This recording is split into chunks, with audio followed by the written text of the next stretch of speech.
Bonjour Monsieur Soral. Question concernant la chrétienté. Pensez-vous que l'avenir de la chrétienté en Europe passe par l'orthodoxie?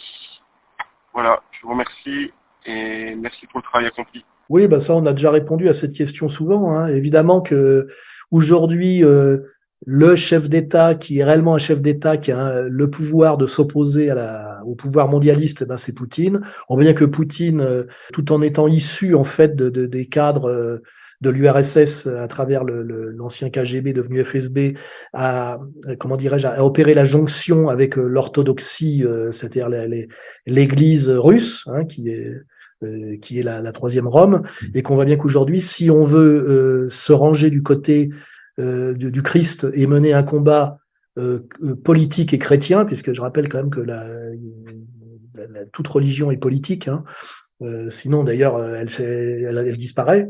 Et ben si on veut aujourd'hui se ranger derrière la bannière du Christ et mener un combat cohérent, un des seuls moyens de le faire, peut-être même le seul moyen de le faire, c'est d'être derrière l'Église orthodoxe russe, hein.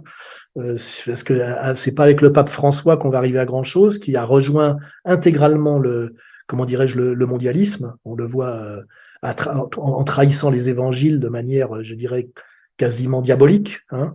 Et puis, on sait très bien quoi penser du protestantisme de façon générale, qui est quand même un moyen de s'éloigner des évangiles pour retourner à l'Ancien Testament.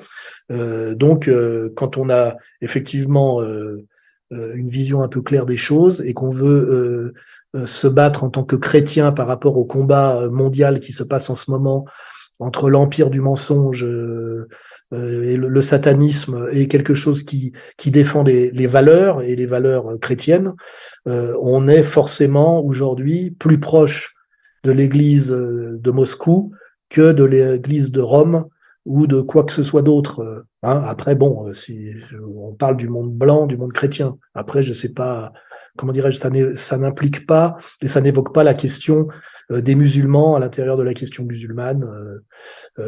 Voilà, ça, c'est un autre chapitre.